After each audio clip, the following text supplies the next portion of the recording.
Assalamualaikum warahmatullahi wabarakatuh. A'udzubillahi minasyaitonir rajim. Bismillahirrahmanirrahim. Alhamdulillahi nahmaduhu wa nastaghfiruh wa na'udzubillahi min shururi anfusina wa min sayyiati a'malina. Man yahdihillahu fala mudilla lahu wa man yudlilhu fala hadiya lahu. أشهد أن لا إله إلا الله وأشهد أن محمدا رسول الله والصلاة والسلام على أشرف الأنبياء والمرسلين وعلى آله وأصحابه أجمعين. سبحانك لا علم لنا إلا ما علمتنا إنك أنت العليم الحكيم.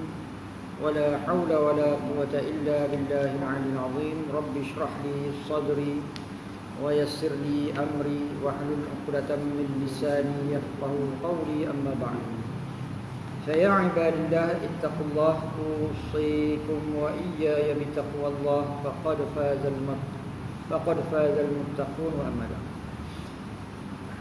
Alhamdulillah, kita rapatkan setinggi-tinggi pujian kepada Allah Subhanahu wa taala dan kita bersyukur kehadrat Allah Subhanahu wa taala kerana dengan limpah kurnia, taufik dan hidayah Allah dapat kita menyambung kembali kuliah kita ini di Pusat Ilmu Al-Falah menggunakan kitab Idaman Penuntut pada penggal yang pertama, yakni berkenaan dengan ibadah. Qala mu'allif rahimahullah wa nafa'ana bi'ulumihi bid-darain amin ya rabbal alamin. Yakni sambungan pada tayamum dan tayamum kerana sakit, kan? Betul. Tayamum kerana sakit. Alhamdulillah. Jadi sebenarnya tuan-tuan ni kira kuat ni mujahadah ni lepas maghrib ada lagi kuliah.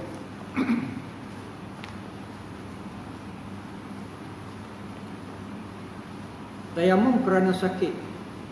Mana kita masih dalam perbincangan berkenaan dengan tayamum dan sambungan pada tayamum kerana sakit. Mana orang yang sakit dia bertayamum, tayamum kerana sakit. Orang yang sakit badan, orang yang sakit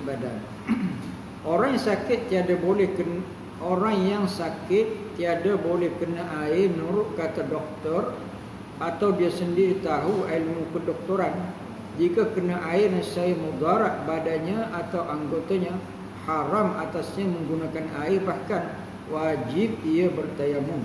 Sakit badan yang mewajibkan tayamum, mengharamkan untuk guna air orang yang badannya sakit. Sama ada sakit tu doktor nasihat dia tak boleh kena air, boleh mudarat badan dia, ataupun dia tahu kalau dia kena air dia boleh sakit, boleh jadi pingsan. Sejuk sangat umpamanya, dia demam, kalau dia kena air dia boleh jadi pingsan. Maknanya dia tahu bagaimana keadaan diri dia.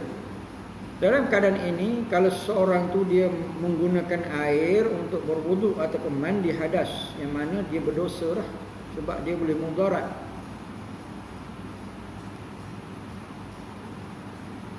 Sekiranya ia ada hadas besar dan hendak sembahyang, kenalah buat 2 kali tayamum, satu untuk mandi hadas dan satu untuk ganti wuduk. Yang demikian sahlah sembahyangnya, tiada kena qada. Dalam keadaan ini, andai kata seseorang tu dia dalam keadaan hadas besar, dia kena tayamum untuk ganti mandi, satu. Dan kalau dia nak wuduk, hendaklah dia tayamum kerana ganti wuduk. Dalam keadaan ini dia tidak perlu untuk qada sembahyang dia. Boleh habis tajuk itu, boleh faham insya-Allah. Maknanya tayamum kerana sakit badan dia sakit.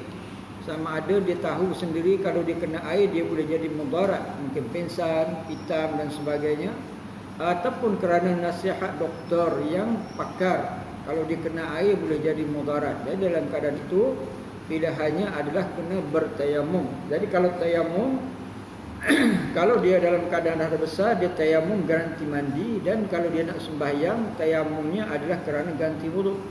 Dan setiap waktu hendaklah dia bertayamum dengan tayamum yang baru. Tidak seperti dia wuduk. Kalau wuduk ni kan kita boleh satu wuduk untuk fardu-fardu solat yang lain.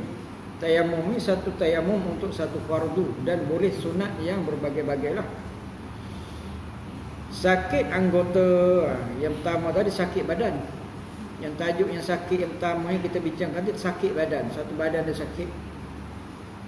Yang kedua ni sakit anggota, sakit juga sakit anggota. Orang yang anggotanya sahaja sakit tidak boleh kena air, sekiranya ada hadas besar wajib ia tayamum ganti daripada anggota yang tak boleh kena air itu.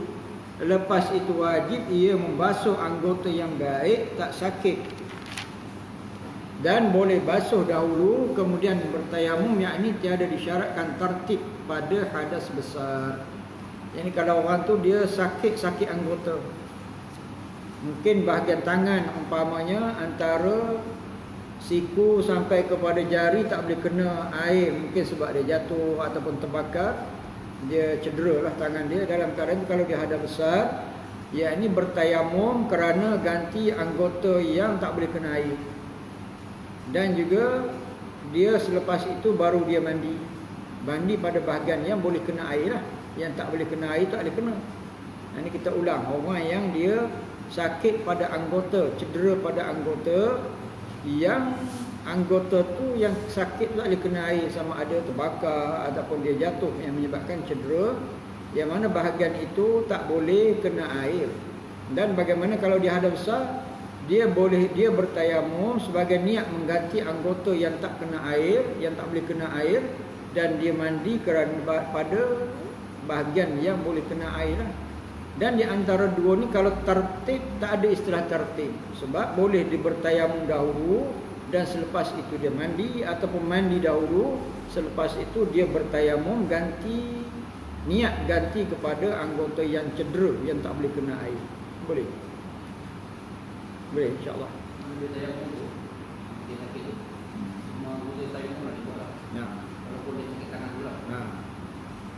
Cuma mandi dengan air tu sajalah dia tak kena tangan. Mandi tak boleh kena lah.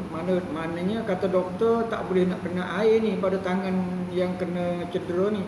Dia akan jadi mudarat, akan jadi lambat sembuh ataupun bernanah umpamanya. Jadi dalam kes ini bagaimana? Ya, ni tayamum tu niat ganti pada anggota yang tak boleh kena, yang tak boleh kena air. Kalau tak sentuh pun tak boleh sakit. Mana? Tangan melecur ke apa. Okey. Tayamum tu kena sentuh tu tak boleh. Buat syarat je lah. Buat syarat. Buat syarat saja. Buat syarat. Maknanya sebab apa tayamum tu tak nak dibuat, sebab anggota tayamum dia ada dua, muka dan tangan. Muka dan tangan, kan kita belajar dulu anggota tayamum ada dua, muka dan tangan. Jadi yang sampai dekat sini kita buat syarat sajalah. Sebab tak boleh nak sentuh, melainkan ada bahagian-bahagian yang boleh sentuhlah. Yang tak boleh sentuh, kalau dia meleceh semua ni, yang tak boleh sentuh tak boleh sentuh lah. Tapi kalau bahagian boleh sentuh, usahakan sentuh. Ini dua amalan. Tayamum kerana niat ganti bahagian tak boleh kena air itulah. Dan yang bahagian yang boleh kena air, mandi macam biasa. Begitu juga dengan keadaan wuduk dia lah. Boleh ya?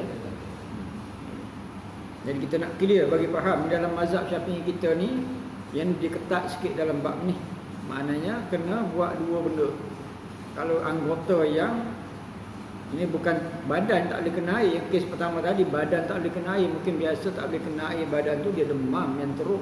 Kalau kena air dia akan terus jadi mudarat, pitam ke ataupun dia boleh jadi pengsan ke. Dalam kes tadi kita terus guna tayamum, sebab yang pertama tadi dia punya sakitnya sakit seluruh tubuh dia, tubuh yang sakit. Yang kes ini anggota badan yang sakit. Kalau bukan bahagian anggota tayamum, maknanya contohnya dia melecur di kaki, maknanya dia mandi dia tayamum niat ganti kepada air yang tak boleh kena di kaki, dan dia selepas itu dia mandi pada bahagian yang boleh kena air lah. Yang bahagian tak boleh kena air tak boleh kena air lah. Sama ada dia mandi dahulu ataupun tayamum kemudian, ataupun tayamum dahulu mandi kemudian, tak apa, sebab yang tu tidak ada tertib, tidak perlu tertib. Itu Sebab dalam bab mandi kan dia tidak ada anggota tertib. Ada kat tertib mandi? Tak ada kan? Tak ada anggota yang dinamakan tertib. Berbeza dengan wuduk. Wuduk ni ada anggota yang memang kena ikut tertib dia.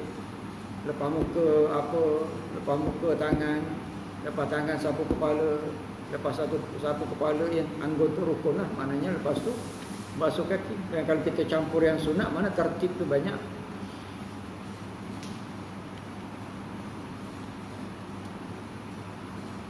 Kemudian bila hendak sembahyang wajib basuh anggota wuduk yang baik dahulu, lepas itu bertayamum ikut tertib anggota wuduk, tetapi tidak wajib tertib antara basuh dengan tayamum pada satu anggota.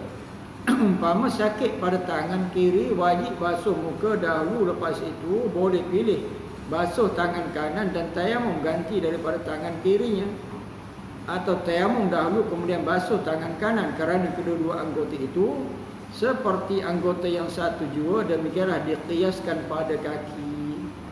Dan apabila dia nak solat dia kena wuduk. Wuduk dia ada tertib. Maknanya contohnya satu orang tu dia sakit pada anggota kaki lah. Dia sakit pada anggota kaki, dia cedera pada anggota kaki. Anggota kaki tak boleh nak kena air. Jadi bagaimana dalam kes ini? Dalam keadaan wuduk dia ada tertib. Jadi tertib kita ambil anggota rukun saja. Anggota rukun dia basuh muka, betul. Lepas basuh muka, basuh tangan. Lepas basuh tangan, sapu kepala. Dan sampai kepada bahagian kaki, dia tayamum niat untuk ganti bahagian, nak ganti bahagian yang tak boleh kena air. Contohnya dia cedera di kanan, kaki kanan, dia tayamum sebagai ganti air yang tak boleh kena kaki kanan. Dan apabila selesai tayamum, dia pun wuduk, dia pun basuh kaki yang sebelah kiri. Boleh. Maknanya dia ambil yang menganan dulu, lepas tu yang kiri dia basuh. Kalau andai kata kalau dia basuh kaki kiri dulu, lepas tu tayamum untuk kaki kanan boleh juga. Sebab apa boleh juga? Sebab dia tidak haram lah. Tidak haram. Cuma dia tidak tertib lah. Tertib dari segi sunat. Kan kita basuhkan yang kanan dulu. Yang kanan dulu, lepas tu yang kiri. Tapi dalam kes itu dia basuh kaki kiri, lepas tu dia tayamum untuk yang kanan. Boleh tak sah? Sah. Cuma makruh lah sebab dia tidak tertib yang sunat. Boleh. Cuma dalam kes yang lain, contohnya tertib antara telinga kanan dan kiri ni dia tak ada tertib.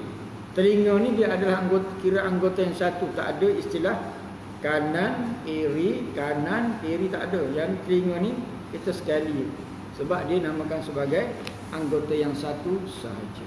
Boleh. Ini dalam kes apa? Dalam kes berkenaan dengan wuduk. Apa sebut sebagai wuduk? Dia ikut mesti lakukan dengan tertib.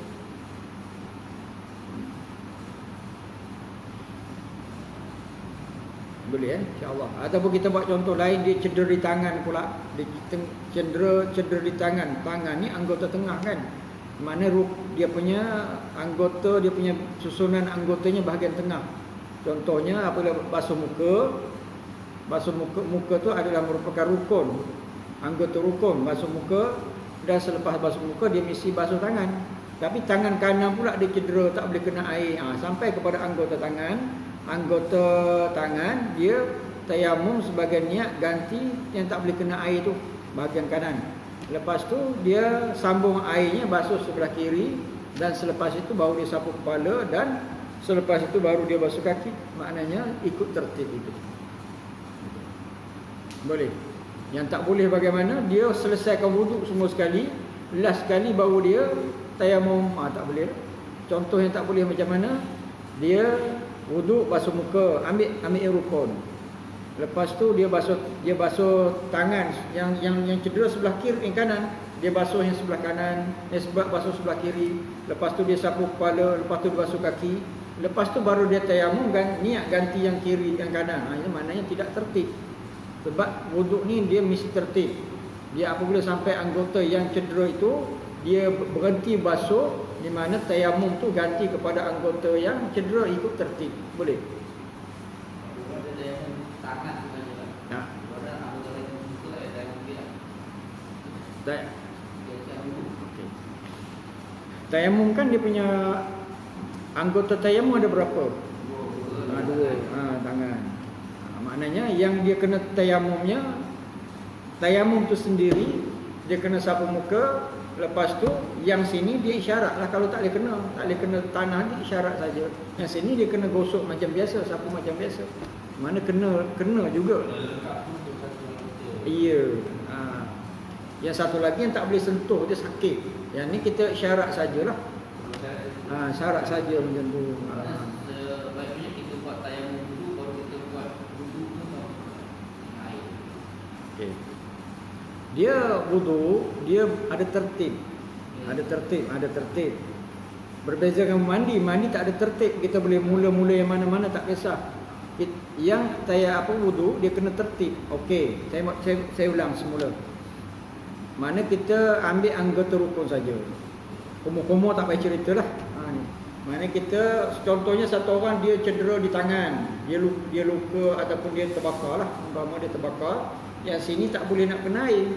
Jadi bagaimana dia wudu, basuh muka niat dengan niat lah.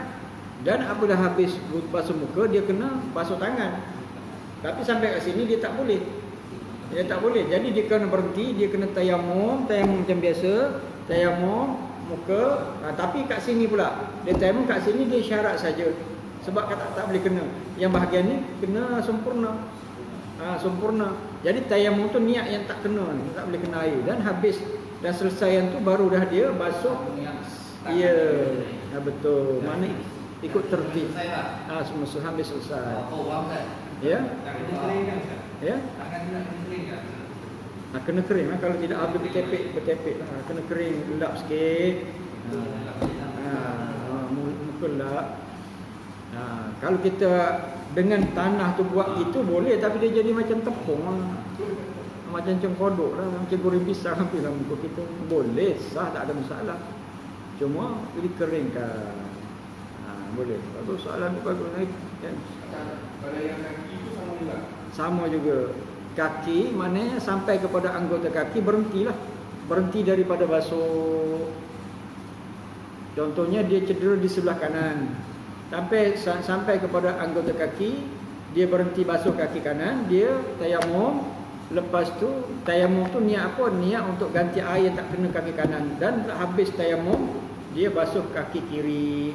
Andai kata pula, andai kata berlaku pula kaki kiri.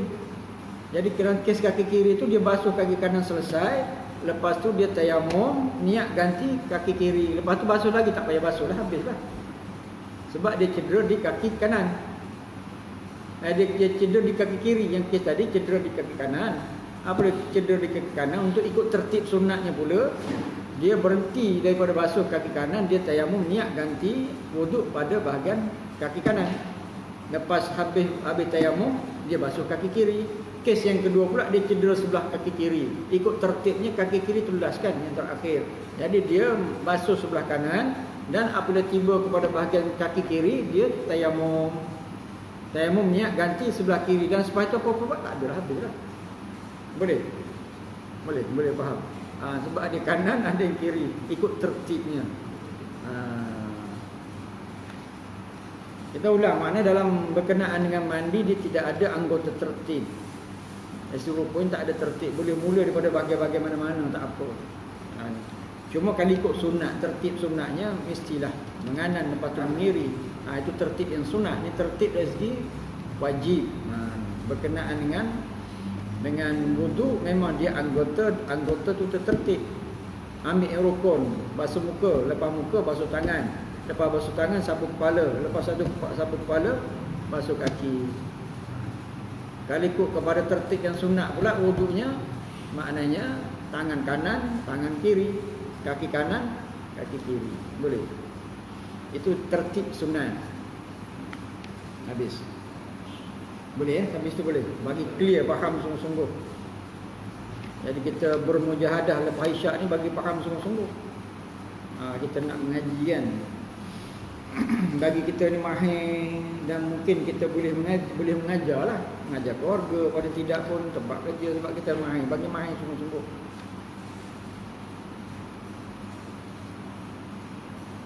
bukan jalan-jalan. Tuan-tuan nak mengaji lepas isyak ni kan, kalau tak mujahadah betul-betul, teringat nak tidur teringat nak tidur malam-malam belas kan. Besok nak kerja pula, nak tidur, nak mengopi ke atau bagai kan. Malam belas ni, malam belas cuti. Besok dah nak kerja. Orang pencen tak apalah. Besok tak kerja lagi. Ni semua tak kerja lagi kot. Semua tak kerja lagi. Semua masih bertugas.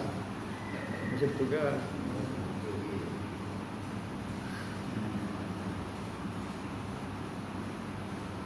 Kita lihat tajuk yang baru, Sahibul Jabirah. Sahibul Jabirah. Sahibul Jabirah.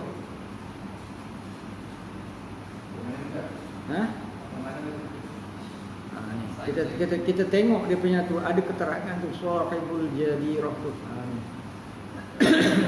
Ada dalam tu keterangan tu.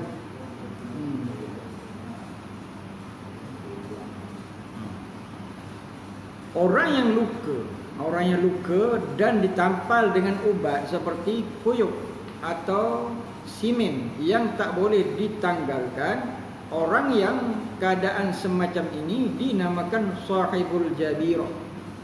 Sahibul Jabirah tu maknanya dalam keadaan itu, orang yang dia ditampal badan dia, anggota dia ataupun disimen. Orang macam tu dalam ilmu fiqh, ulama-ulama meletakkan satu nama Sahibul Jabirah. Ni kalau kita nak cari makna Sahibul Jabirah ni, dia satu istilah. Satu istilah yang digunakan oleh ulama-ulama fiqh. Apabila satu orang tu cedera yang kena bungkus, kena balut, kena tampal, kena tarik kuyup ataupun kena simen, maknanya orang macam tu dipanggil Sahibul Jabirah.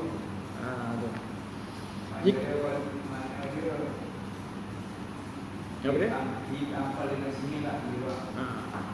Maknanya orang dalam keadaan cedera macam tu, dalam keadaan cedera dia tu terpaksa ditampal, ataupun cedera dia tu patah kena dibungkus dengan simen, ataupun dia cedera tu dia kena taruh koyok, sakit kepala sangat-sangat, doktor letak koyok, doktor kata tak boleh nak buka ni, ataupun dia masuk hospital, dia terpaksa masuk air drip tu kan, ada tepek-tepek kat ni. Maknanya dia bentuk macam tu lah. Makna anggota-anggota badan dia tu terhalang daripada kena air dengan sebab dihalang oleh tampalan tu. Sama ada ditampal kerana dia luka, ataupun tampal sebab apa nak masukkan air drip tu, water drip tu, dia tertampal, ataupun dia patah tangan dan sebagainya, di mana disimen, mana dia panggil orang yang sakit begitu, panggil Sahibul Jabirah. Ni dia bukan satu arti je, makna Sahibul Jabirah satu istilah kepada orang yang kena diuji begitu. Boleh. Mungkin orang tu boleh juga dia ni buat pembedahan mata, katarak, ada tepek kat sini kan, doktor kata tak boleh buka ni. Kalau buka dia jadi rosak mata. Dia tepek sini. Maknanya termasuk orang macam tu jugalah. Sahibul Jabirah. Anggota kita tu ditampal ataupun diletak sesuatu yang menghalang air daripada kena badan gitu. Tu. Sini dalam masalah apa? Dalam masalah tak boleh kena air. Tak boleh kena air sebab ditampal. Sebab kita masih dalam perbincangan berkenaan dengan penggunaan tayammum. Ni kalau dalam keadaan macam tu macam mana nak buat? Kita sebagai orang Islam ni kan dia terikat dengan syarat tu. Nak sembahyang kena wudu, tak boleh kena air. Kalau satu orang tu dalam keadaan besar kena mandi, tak boleh kena air. Sedangkan tangannya, badannya tertampal. Dalam keadaan ni kena guna konsep apa? Tayammum. Itu je sebenarnya. Kita masih dalam perbincangan berkenaan dengan tayammum. Boleh? Bagi faham. Sebab nak bagi satu nama Sahibul Jabirah ni memang diistilah begitu. Satu istilah kepada ujian-ujian tampalan tu, ujian ditampal. Ada satu orang tu dia wasiat saya, ustaz doakan saya ustaz kena bedah mata. Oh bedah mata katarak. Mana kita boleh bayangkan matanya tertepek. Begitu. Bagaimana dia nak wudu? Nak semayang kena semayang juga. Tapi bagaimana tertepek ni boleh buka? Doktor kata tak boleh buka. Sebab kalau buka nanti akan jadi rosak matanya sebagainya kan, ada dia punya ilmu doktor kan. Dapat satu tempoh baru boleh buka. Dan kalau buka pun kena pakai cermin hitam. Walaupun malam pun kan biasa tengok tak? Kan ada orang yang dia pergi Dia pakai cermin mata hitam malam-malam, kata apa? Dia pakai cermin mata hitam malam-malam ni kan. Orang biasa dia rupanya dia operate mata. Sebab cermin mata tu tak ada jual yang hitam sebelah, tak hitam sebelah. Ada ke? Buat cermin. Haji kata buat cermin. Tak jadi macam pelanun kan. Nak tarik, nak pakai yang begini tak elok lah kan. Atau macam lanun pula. Kan biasa macam tu kan, biasa kita tengok sahabat-sahabat kita, apa pasal dia pakai ni cermin mata hitam malam-malam rebound. Rupanya dia bedah mata. Kita minta jauh daripada benda macam tu ya. Allahu Akbar, insya-Allah. Tuan-tuan dah pernah operate mata tak ada kan? Alhamdulillah minta jauh lah kan.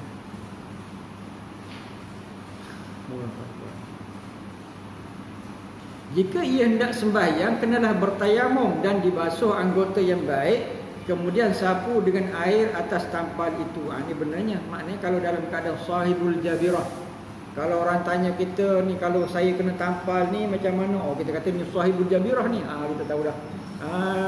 Sahibul jabirah tu apa? Ni kita faham kan? Malam ni kita faham. Contohnya saudara mara kita ni, saya ni nak solat ni tapi saya tertampal. Ni dia panggil sahibul jabirah ni dalam ilmu fiqh. Nampaklah ada ilmu kita. Sahibul jabirah tu apa? Panjang cerita. Nanti saya telefon ustaz dia jawab. Mana kita tahu sahibul jabirah tu, kita kena faham. Kita mengaji ni nak tahu apa dia punya istilah dia. Yang ini dalam keadaan ni, apabila satu orang jika ia hendak sembahyang, kenalah bertayamum dan dibasuh anggota yang baik, kemudian sapu dengan air atas tampal itu. Inilah sahibul jabirah. Apabila satu orang tu dia nak sembahyang, hendaklah dia tayamum, niat ganti kepada yang kena tampal tu, yang bawah tampalan, dan bahagian lain dia kena sambung dengan air. Tapi kalau tertib, ikut tertib dia. Yang kes yang atas tadi, tuan-tuan jangan bertukar. Yang atas tadi bukan sahibul jabirah, anggota dia yang tidak bertampal. Yang tadi, yang anggota, yang sakit anggota tu. Sakit anggota tu dia tak ditampal. Maknanya sakit anggota mungkin dia cedera, melecur, dah nak kering. Dah tak boleh tampal lah. Cuma doktor kata tak boleh kena air ni. Yang atas, sakit anggota yang atas tak boleh kena air. Kalau kena air dia akan jadi menggelupas balik. Jadi kita pun faham dalam kes yang pertama, yakni tayamum campur dengan air, ataupun air dahulu lepas tu tayamum, ikut tertib. Yang kes ini sahibul jabirah ni dia terhalang, ada tampalan. Boleh nampak. Tajuk yang pertama sakit badan. Badan dia sakit, bukan anggota sakit. Badan dia satu badan sakit. Yang tu memang tak boleh kena air. Kalau kena air mungkin jadi mudarat, dia pitam ke apa, yang tu jelas. Yang tu tak ada istilah guna air, terus tayamum. Yang kedua ni sakit badan, sakit anggota. Anggota sakit ini bukan yang ditampal. Dia mungkin sebab dia dah lepas tampal, dah jadi nak kering. Cuma doktor kata jangan kena air. Jadi tak boleh kena air, tapi kita kena, tak boleh kena air, kena tayamum lah. Niat ganti kepada tak boleh kena air, tapi bahagian tu tak ditampal. Yang ketiga ni, tajuk kita yang ketiga ni ditampal. Bagi clear, bagi faham, boleh? Boleh bagi faham sungguh-sungguh. Jadi saya faham sungguh. Kita jangan fikir nak habis cepat, kita faham. Jangan sampai ni kita tak faham, tak nak. Kita mujahadah sungguh-sungguh ni. Jadi kita ulang. Yang pertama tu tajuk tubuh badan tak boleh kena air. Yang kedua, anggota yang tak berbalut tak boleh kena air. Yang ketiga ni anggota yang berbalut, yang bertampal, yang bersimin, dipanggil sahibul jabirah. Dia nama dia sahibul jabirah ni. Kalau pergi tempat kerja ni, saya ni ada tampal simin, ni sahibul jabirah namanya. Apa tu? Panjang cerita kata dia. Kena belajar kopi dulu. Kena belajar kopi dulu, ilmu ni kata ni. Boleh, bagi clear. Kita okey. Orang yang luka dan ditampal dengan ubat seperti koyo atau simin yang tak boleh ditanggalkan, orang yang keadaan semacam ini dinamakan sahibul jabirah. Ditampal koyo dan sebagainya tak boleh nak dibuang, tak boleh nak ditanggal. Kata doktor tak boleh tanggal, mesti kekal begitu. Jika ia hendak sembahyang, kenalah bertayamum dan dibasuh anggota yang baik, kemudian sapu dengan air atas tampal itu. Okey, yang mana ada dua keadaan. Mana ada dua, maknanya kena tayamum berserta dengan basuh. Ni. Hukum sembahyangnya ada huraian. Jadi dia punya cara nak buat tu macam pertama, yang kedua tadi juga. Cara nak buat tu macam yang kedua juga. Faham tak yang kedua tadi? Sama seperti orang sakit anggota, caranya sama. Cuma dalam keadaan yang ketiga ini kena qada ataupun tidak. Ni faham tak? Yang cara nak buat, cara nak tayamum dan ambil wuduk ni sama dengan yang pertama, yang sama yang kedua tadi. Faham tak? Jadi tak payah ulang. Kalau dah faham tak payah ulang, nanti berbelit-belit pening lagi. Boleh. Cuma dalam kes ini kena qada ataupun tidak. Qada ataupun tidak. Boleh. Boleh, kalau tak faham cakap. Boleh. Boleh, boleh Boleh. Abang boleh. Yang dulu tadi Ni tengok ni sini, huraian di sini, huraian di sini. Huraiannya di sini. Dia sama tu. Sama yang atas dengan yang kedua, dia yang ketiga ni benda yang sama. Tengok huraian yang ketiga, huraiannya di sini. Boleh. Boleh sebelum kita pergi huraian, kita tarik nafas dulu. Bagi relax dulu, bagi faham sungguh-sungguh. Kita nak mengaji biar faham. Kadang-kadang kita mengaji tempat ramai-ramai, kita nak tanya, takut orang cakap teruk betul ni. Tapi kita pun tak payah dah tanya. Jadi sampai kita tak tahu. Baik. Hukum sembahyang ada huraiannya. Hukum sembahyang dia ada huraian. Yang pertama, jika tampal itu pada anggota tayamum, muka dan tangan wajib qada bila sudah sembuh, sama ada diletak tampal itu dalam masa suci atau dalam masa berhadas. Ni yang pertama, jika tampal itu pada anggota tayamum, muka dan tangan wajib qada bila sudah sembuh, sama ada letak tampal itu dalam masa suci atau dalam masa berhadas. Yang pertama ni, kalaulah dia punya tampalan tu diletak kepada anggota tayamum, dia kena qada selepas daripada sembuh nanti, sama ada dia dalam keadaan suci ataupun tidak suci. Okey, saya buat contoh. Bab suci tak suci tu nombor 2 dulu. Dalam kes nombor 2 tadi, ingat tak? Kes nombor 2, satu orang yang dia tangan dia cedera. Tangan dia cedera tapi tak dibungkus. Dan apabila cedera, tangan dia tak dibungkus, dia nak solat, dia mesti wuduk tapi tak boleh nak basuh.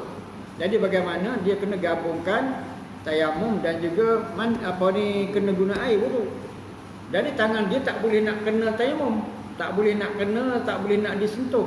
Walaupun tak dibungkus, kalau sentuh sakit. Jadi kes yang pertama itu dia kena qada. Sebab apa? Anggota itu memang tak ditayamum, cuma disyarat saja. Itu yang pertama. Kes yang kedua, kes itu juga. Kes dia ni cedera di tangan, cuma kalau disentuh dia tak berapa sakit.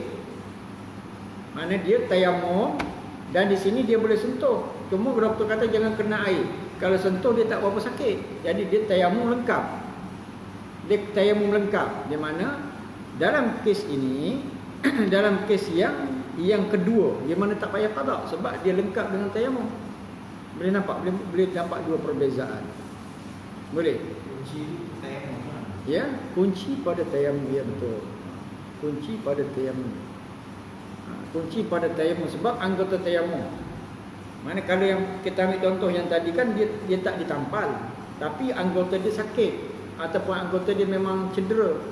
Cuma kes yang pertama, kalau dia sentuh dia sakit dan dia memang tak boleh kena air, tapi dia juga mesti tayamum. Cuma apabila sampai kepada bahagian tangan dia syarat sajalah. Tapi dalam keadaan ini dia mesti qada selepas dia sembuh nanti. Tapi kalau kes yang kedua, dia hanya tak boleh kena air, tapi kalau dia tayamum dia boleh pelan-pelan, dia tak apa. Jadi kes ini dia tak payah qada sebab kuncinya pada tayamum. Begitu guna perkataan kuncinya kepada tayamum itu tadi. Boleh. Sama juga kes yang pertama ini, orang yang ditampal. Ditampal maknanya kalau dia gosok atas tampalan memang tak kena lah. Mana sampai ke Orang yang kes yang pertama ni dia ditampal bahagian anggota tayamum. Anggota tayamum di mana kita masih ingat anggota tayamum mana? Muka dan tangan. Aku nak faham kunci dia. Dia sekarang dia cedera ni pada anggota tayamum dan dibungkus pada anggota tayamum. Jadi kuncinya bagaimana? Apabila dia nak wudu, apabila dia nak solat, dia kena wudu dan dia gabungkan dengan tayamum. Jadi kena tertib lah. Cuma apabila dia sembuh besok akan datang, dia kena juga ganti solat. Kenapa dia solat tadi? Solat tadi sebab memang disuruh solat ikut waktunya. Maknanya sebab apabila tiba waktu solat mesti nak solat. Ini kata maknanya sebagai istilah ganti istilah hormat pada waktu. Dan dalam mazhab Syafi'i kita diketat. Sebab apa? Selagi tak sempurna dalam keadaan wuduk tu, maknanya solat dia tu hanya solat untuk hormat waktu, tapi solat itu tak boleh juga mesti diganti. Boleh? Kena sebulan ganti.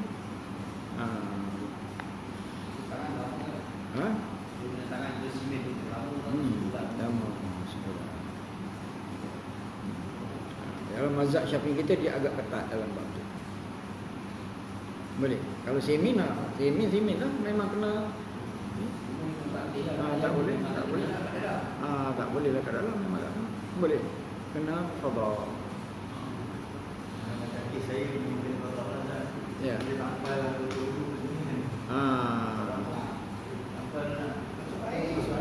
Drip, motor drip. Dalam mazhab Syafi'i kita memang kena qada. Kita tak nak bincang dalam mazhab-mazhab yang lain sebab kita belajar dalam fiqh mazhab Syafi'i. Kita kalau bincang yang lain tu tak jadilah. Yang tu nak bincang dalam fiqh mazhab Syafi'i.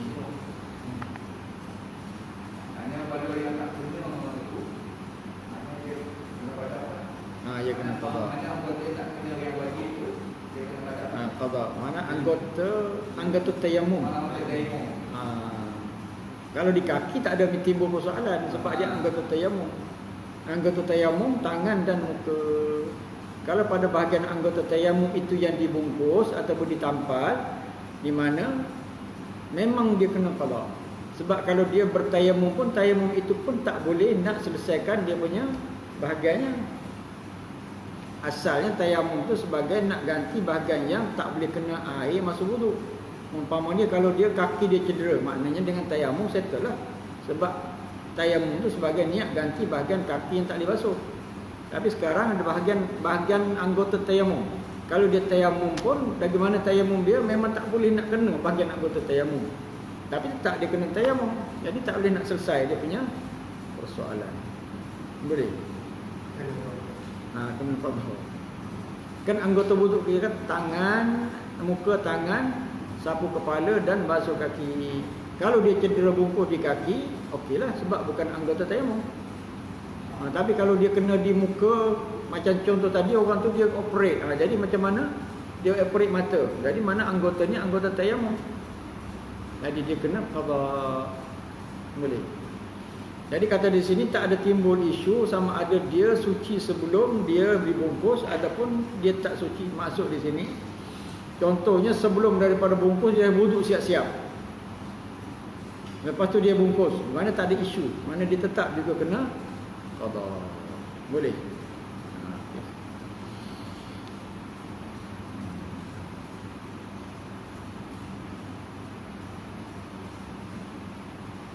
Yang kedua, jika tampal itu bukan pada anggota tayamum seperti kaki tetapi diletak masa berhadas, wajib qada juga. Ini dalam mazhab Syafi'i kita memang ketatlah dalam bab ni ketat. Contoh yang kedua pula, cederanya bukan pada bahagian bukan anggota tayamum. Cederanya pada anggota kaki umpamanya. Tetapi masa ditampal itu dia dalam keadaan yang tidak wudu. Maksudnya apa? Dalam mazhab Syafi'i kita ni, kalau satu orang tu cedera di kaki, apa cedera di kaki? Sebelum dia tampal, dia wuduk dulu siap-siap. Dan selepas itu baru tampal. Dalam keadaan ini, kalau dia bertayamum, maknanya tak payahlah dia nak qada. Sebab apa? Dia suci sebelum ditampal. Boleh faham maksudnya. Satu orang yang dia mungkin dia kaki dia patah umpamanya. Lepas tu jadi bagaimana nak ngikut pada kaedah ni, dia wuduk, siap-siap, maknanya habislah. Lepas tu doktor pun bungkus kaki dia. Dan selepas itu dia nak sembahyang, dia tayamum beserta dengan wuduk. Pada bahagian tayamum tu niat ganti bahagian air yang tak kena kaki. Dalam kes yang kedua ni, kalau dia dah suci, mana sebelum dia wuduk, di mana tak payah ditampal. Tapi kalau dia tak suci sebelum dia wuduk, sebelum dia ditampal, maknanya tetap dia kena qada. Tu boleh.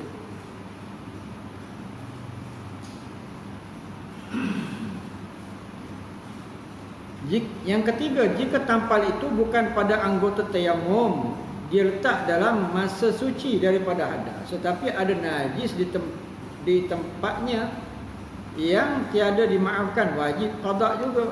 Ni. Yang ketiga ni, jika tampal itu pada bukan anggota tayamum, contohnya dia tampal pada kaki, bungkus pada kaki, tetapi masa dia letak tu ada dan dia bersuci. Tapi sebelum dia bungkus dia bersuci, tetapi masa dia tampal tu ada najis di tempat yang nak ditampal tu, ada darah yang ada di tempat ditampal tu. Jadi bagaimana dia bungkus tempat itu walaupun dia bersuci dulu, tapi ada darah, dia tak bersihkan darah tu. Dalam keadaan itu, sebab dia menanggung najis, yang mana dia tetap juga kena tayamum, dia kena juga qada sembahyang dia. Tu.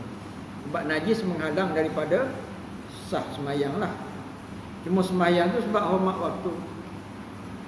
Yang keempat, jika ditampal itu bukan pada anggota tayamum, diletak dalam masa suci daripada hadas dan tidak ada najis yang tiada dimaafkan, tetapi tampal itu besar atau lebar lebih daripada kadar yang dikehendaki, banyak makan anggota yang baik, wajib qada juga. Dia cederanya sikit saja besar itu di kaki, tapi sebelum dia tampal tu dia wuduk, tetapi tampal kemudian besar macam ni. Jadi anggota kaki itu yang bahagian yang ditampal tu hanya sikit, jadi anggota yang lain tak boleh nak basuh, di mana kena dia qada juga. Dalam kes yang keempat. Yang kelima,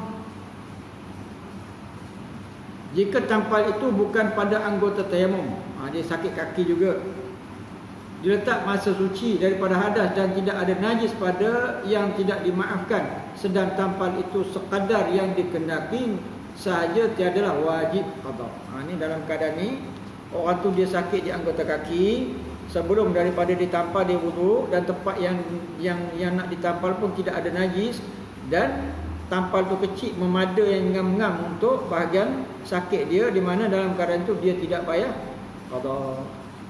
Dalam kes haji ni, sebab dia dah tampal bahagian anggota wuduk, anggota tayamum untuk water drip tu kan, di mana kena qada lah. Kena qada ni dalam mazhab Imam Syafi'i kita.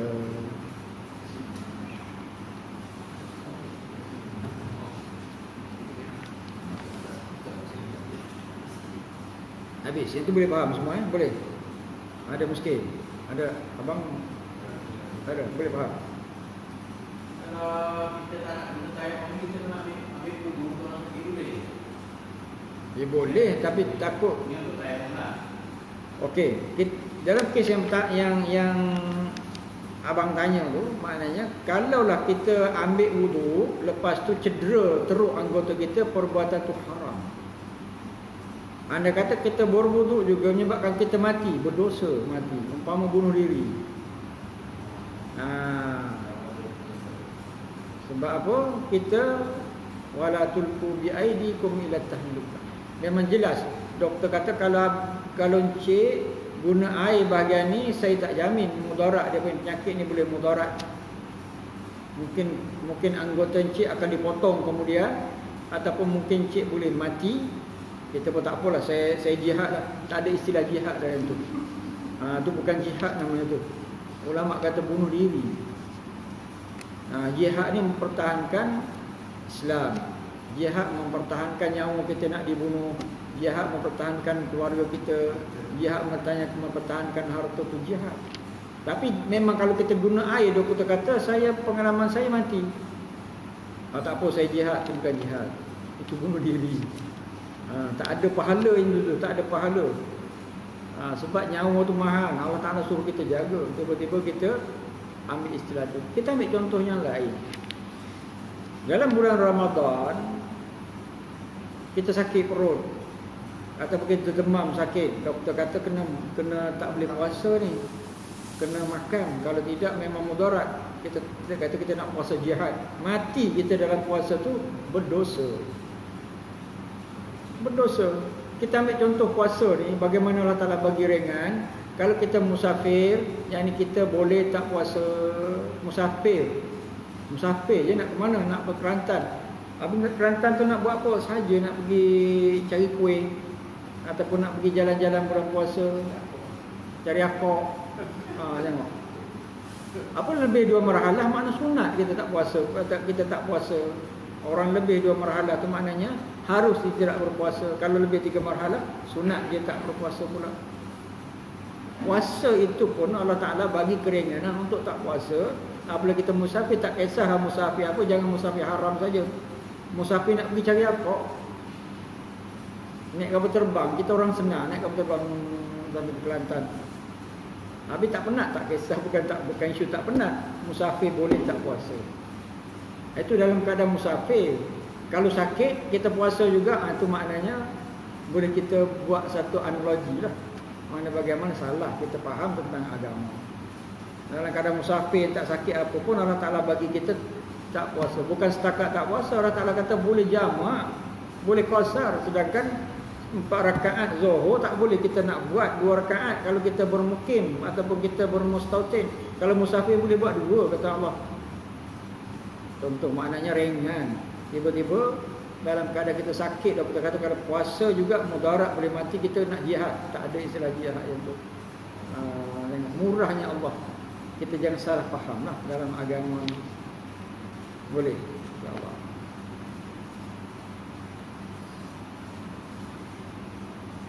Satu fardu, satu tayammum. Satu fardu, satu tayammum.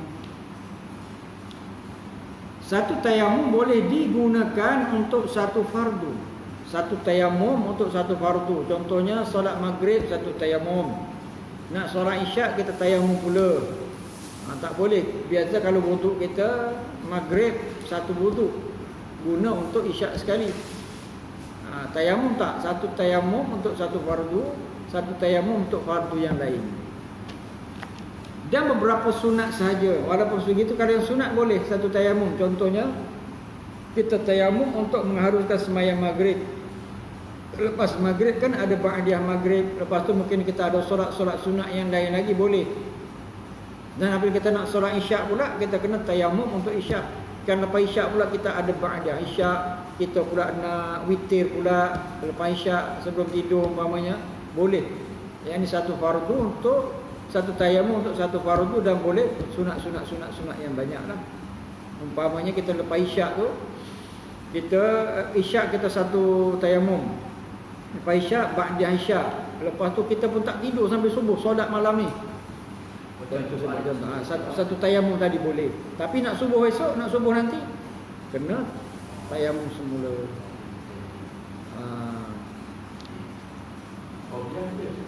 Boleh sunat. Sunat. Yang tak bolehnya fardu. Contoh apa masuk fardu? Maghrib tu fardu, isyak tu fardu, subuh tu fardu. Fardu satu tayammum, satu fardu. Tapi sunat-sunat yang banyak, qabliyah ke, ba'diyah ke, atau sunat mutlak ke, ataupun solat hajat ke, ataupun solat tahajud ke, ataupun solat witir ke, apa saja jenis solat yang bukan fardu, boleh satu tayammum untuk semua sunat-sunat tadi. Dan boleh juga digabungkan satu tayammum untuk fardu dan juga selepas itu untuk solat-solat yang lain, sunat-sunat yang lain. Boleh. Kalau tayammum ni dia batal tu sama dengan wuduk. Sama. Dua suatu Ya. Kalau bersentuh laki perempuan dalam mazhab Syafi'i kita pun batal juga. Boleh.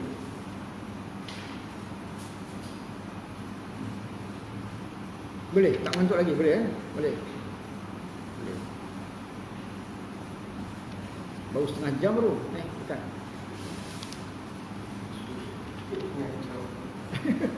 Setengah jam pun dah sejam. Kita mula awal tadi 29 tu boleh. Boleh ke tak boleh? Boleh ni? Boleh. Ha? Boleh. Boleh. Boleh. Sebab kalau boleh kita sambung habis sampai menyapu khuf. Menyapu khuf ni dia tak panjang ceritanya, dia sebab jarang kita amal. Jadi sebagai satu hukum yang mudah saja. Ni. Menyapu khuf. Jangan khauf. Jangan kalau baca baris fathah tu jadi takut. Khuf. Khuf ni memakai mauza. Khuf, menyapu khuf. Jangan tukar baris. Kalau baris fathah, khauf maksud takut. Khuf menyapu khuf. Ataupun dalam kitab-kitab biasa disebut menyapu mauz, memakai mauza. Khuf itu kasut yang diperbuat daripada kulit yang nipis, dipakai oleh orang Eropah, Timur Tengah dan lain-lain zaman purbakala. Keadaannya seperti stokin dan sebelah luar ada kasut yang lain, 2 lapis. Setengah kitab Melayu memberi nama mauza. Mereka memakai mauza itu kerana menjaga daripada sejuk. Umpamanya kita pakai stokin, yang stokin kita tu daripada kulit. Stokin pada kulit. Bukan stokin biasalah, stokin daripada kulit. Kan kita pergi Mekah tu kan ada yang dijual tu yang dia bukan stokin biasa. Bukan stokin kain tapi stokin tu macam daripada kulit. Dan kita pula pakai stokin tu biasanya orang pakai musim sejuk. Lepas tu kita pula pakai pula dalam boot pula. Dipanggil sebagai pakai mauza ataupun menyapu khuf. Oleh sebab orang sebelah sini tidak ada menggunakannya, tidaklah saya hendak panjangkan masalahnya, cuma disebut dengan ringkas sahaja. Sahaja ni pengarang kitab lah. Maknanya kata pengarang kitab, oleh kerana orang sebelah timur kita ni tak pakai benda ni. Dia kata pengarang, dia kata kita sebut pendek-pendek, cuma sebagai hukum. Sebab asalnya mauza ataupun pakai stokin dalam ni untuk orang yang duduk negara sejuk. Negara sejuk mana dia pakai berlapis-lapis. Jadi pakai stokin tu stokin yang bukan stokin biasa, yang stokin daripada kulit, nak mengelakkan daripada sejuk. Sebab sejuk ni dia beri kesan daripada kaki. Kalau kaki sejuk dia tangkap kepala. Sejuk kan. Kita ni memang tak boleh pakai stokin lah, rimas. Tuan-tuan tidak pakai stokin. Melainkan kita rumah mungkin lah kot. Kalau biasa-biasa macam ni pakai stokin, saya tak pandai saya. Pakai stokin. Panas. Pakai stokin rimas kan. Ni. Tapi kadang-kadang kalau kita duduk di hotel, kita pakai tebal-tebal. Sebab pasal aircon kuat-kuat. Kita pasal aircon kuat-kuat pakai tebal-tebal.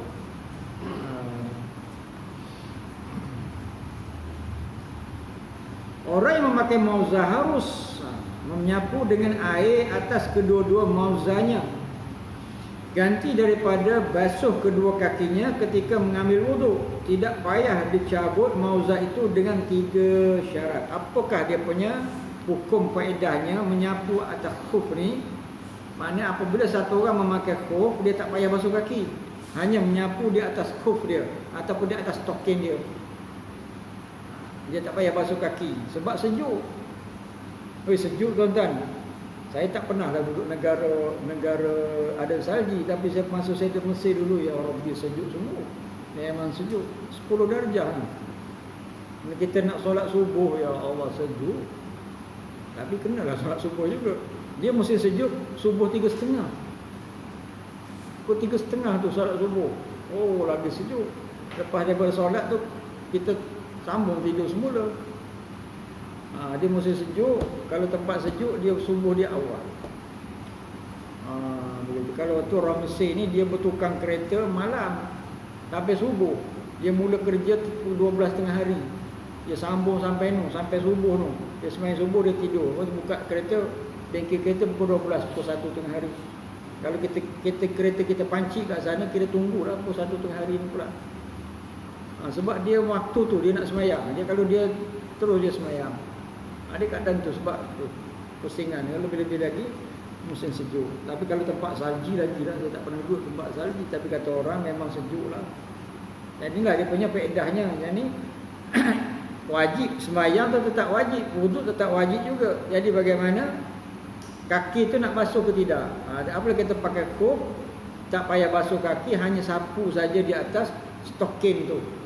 Tapi dengan syaratnya lah, ada 3 syarat kata di sini. Yang pertama, memakai selepas sempurna bersuci daripada mandi junub jika ada, dan selepas daripada telah sempurna mengambil wudu atau tayamum. Syarat nak gunakan kaedah ini, sebelum kita pakai stokin tu mesti suci daripada hadas besar dan juga suci daripada hadas kecil. Mana sebelum kita pakai, contohnya kita nak pakai waktu zuhur ni, kita nak pakai waktu zuhur, kita nak sembahyang zuhur. Jadi nak sembahyang zuhur, kita dah mandi semua kalau kita hadas besar. Lepas tu kita wudu untuk sembahyang zuhur ni, kita pakai stokin. Dan solat yang selepas-selepas itu kita tak payah basuh kaki, kita hanya sapu saja. Tapi syaratnya sebelum kita pakai tu suci daripada hadas besar dan juga hadas kecil, dengan mandi dan juga wudu. Boleh faham? Itu syarat yang pertama. Yang kedua, keadaan mauzah itu melingkupi keliling tempat yang wajib dibasuh pada 2 kaki, termasuk buku lali. Dan syarat mauzah tu, stokin tu bukan stokin kain, stokin yang dia melingkupi keliling tempat yang wajib dibasuh. Apa wajib dibasuh? Buku lali sampai kepada jari kaki tu wajib dibasuh. Mana dia punya mauzah tu melingkupi ke semua tu. Seeloknya atas daripada buku lali, macam stokin kita tu lah bentuknya, syarat mauzah tu. Yang ketiga, keadaan kuat tahan, boleh berjalan, tidak pecah, serta keduanya suci. Syarat mauzah tu kalau kita jalan dia tidak pecah. Dia tidak pecah. Mana dia tidak cepat rosak. Itu syarat mauzah. Dan juga syarat mauzah tu dia tidak senang masuk air lah. Jadi tidak senang masuk air. Kalau kita pakai stokin yang biasa tu memang kena air. Yang ni stokin yang dipakai memang tak boleh masuk air. Pada adab biasa tak boleh masuk air. Dia punya syarat mauzah tu maknanya biasanya daripada daripada kulit. Daripada kulit. Di mana kulit ni tak senang masuk air. Dia daripada wujud jari kaki kita macam stokin tu, tapi dia tak boleh masuk air. Dan dia kalau kita buat jalan pun dia masak itu dah pecah.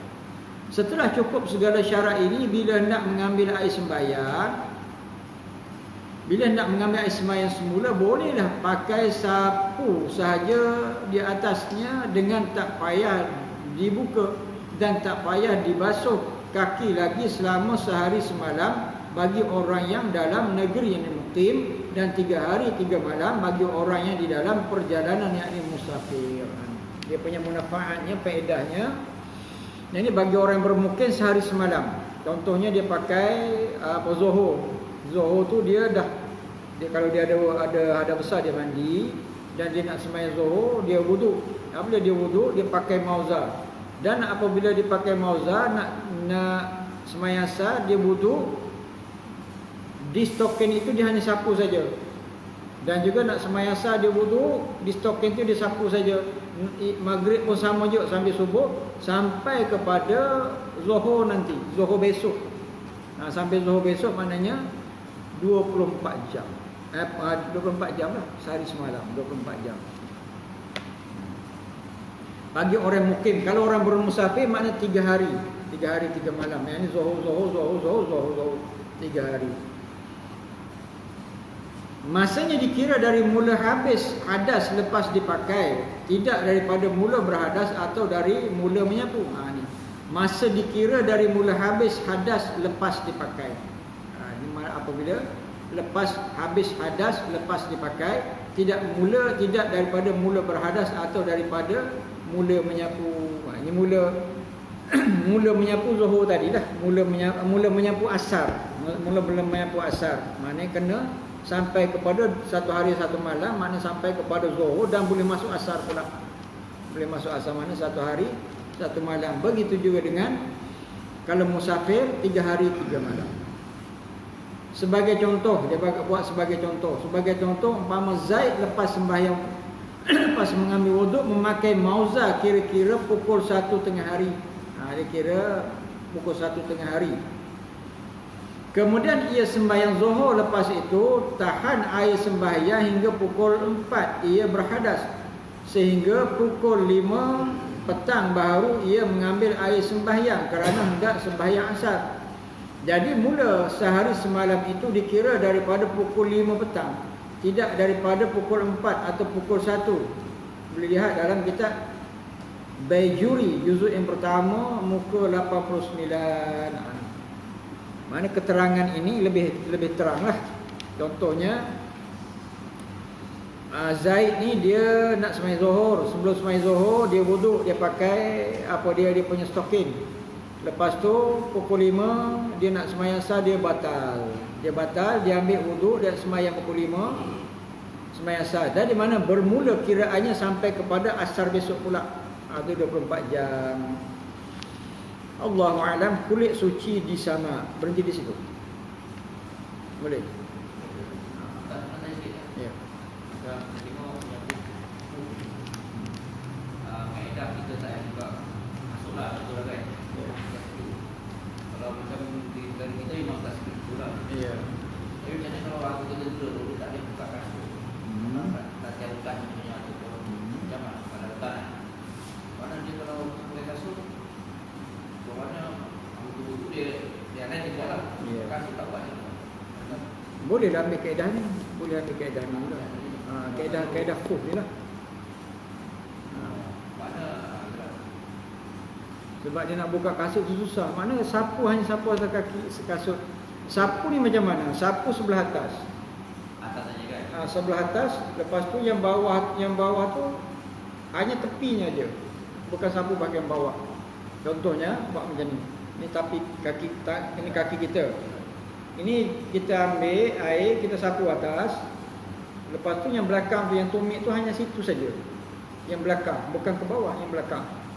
Belakang. Tak perlu macam juga meninggal sekali lah. Kita tanya sama kita. Sini tak ada tulis. Ini kaki kita kan. Saya tak pandai melukis. Boleh buat ke Ini kita punya. Yang bahagian dia sapu bahagian atas ni saja. Yang tangan kita ni, yang ni sapu sini sampai sini. okey. Sini kan. Yang sini situ saja. Yang bawah ni tak payah, ini tak perlu. Begitu. Lalu sini sikit aja. Yang bawah tu tak payah. Mana kaedah tu betul lah. Betul. Satu aspek dulu ialah pasal training usul juga. Kita tanya balik. Betul ke tidak? Betul lah.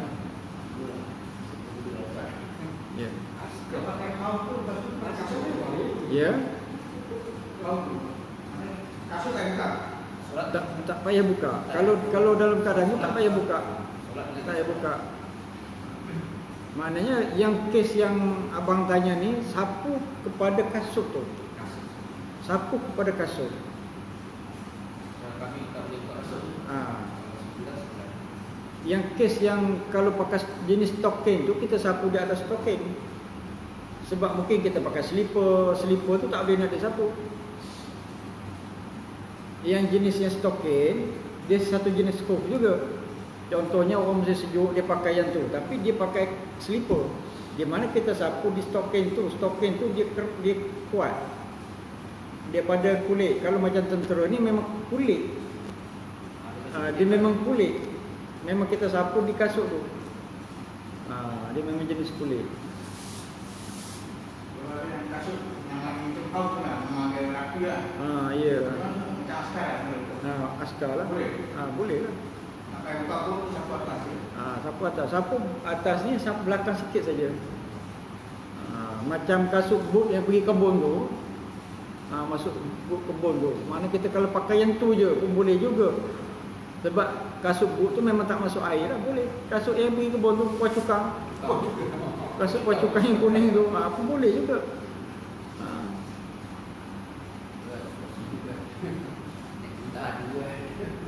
Tentera, abang tentera. Tentera maknanya kena tu lah. Mudah. Sebab nak buka kasut tu payah. Nak ikat tali berapa tali sampai atas? Banyak tu berapa? Saya ikat 12. Nak buka tu nak pegang ni, nak tinggal nak ikat kasut je. Habis musuh datang. Banyak sebab lah, banyak sebab. Semua dulu belajar tak secara khusus begini lah. Dulu dia adat tu begitu itu je, ikut je lah. Sebab ikut je lah. Tak ada penjelasan yang. Okey. Maknanya kalau kita buat contoh dekat kita ni, kalau kasut pergi kebun tu, kan dia syarat kasutnya dia tak masuk air dan kasut terpanjang melepasi daripada buku lali. Itu dia syaratnya. Kasut boot tu memang lengkap lah syaratnya sampai atas sampai sini kan. Beli boleh sapu. Kalau nak sembahyang pakai kasut sekali. Pakai kasut lah. Tak boleh. Pakai kasut lah. Cuma kalau ada najis di tapak tu kita buang lah. Kita gosok-gosok di mana-mana rumput ke sembahyang lah. Sebab Islam tu nak bagi kita mudah. Tapi mudah tu kena ikut caranya lah. Boleh, tak payah nak buka. Sebab kalau tentera lagi dah nak pasang semula. Kawan-kawan dah pergi sana dah. Bukit yang kedua kita kat sini masih nak pasang kasut. Kasut biasa tu syaratnya dia kasut itu melepasi daripada buku lali. Dia panjang, high cut. Kasut high cut. Lepas tu high cut tu dia tak boleh masuk air. Dia tak boleh masuk air, ikut tepi-tepi yang tak boleh masuk air. Dia mesti panjang, lebih daripada buku lali panggil high cut. Lepas tu caranya, siapa? Yang dipanggil khuf ni maknanya stocking masuk dalam. Biasanya orang pakai stocking ni, dia pakai slipper ataupun bukan jenis kasut yang panjang tu lah. Kan kalau kita di rumah kita, kalau sejuk kita pakai stocking tu, tak nak pakai kasut boot dalam rumah kita. Boleh nampak. Mana benda tu kita boleh kiaskan kepada yang lain-lain. Syaratnya kasut itu lebih panjang daripada buku lali kita, high cut lah kita panggil. Dan kasut itu tak senang masuk air. Dan kasut itu memang tak senang pecah. Memang dirasa. Boleh. Ada lagi mesti. A'udzubillahi minasyaitonirrajim. Bismillahirrahmanirrahim. Alhamdulillahirabbil alamin. Allahumma arinal haqqa haqqan warzuqna ittiba'ahu wa arinal batila batilan warzuqna ijtinabah. اللهم انفعنا بما علمتنا واجعلنا من عبادك الصالحين. صلى الله على سيدنا محمد وعلى اله وصحبه وسلم والحمد لله رب العالمين. اقول قولي هذا واستغفر الله العظيم لي ولكم ولسائر المسلمين والمسلمات فاستغفروه انه هو الغفور الرحيم. السلام عليكم ورحمه الله وبركاته.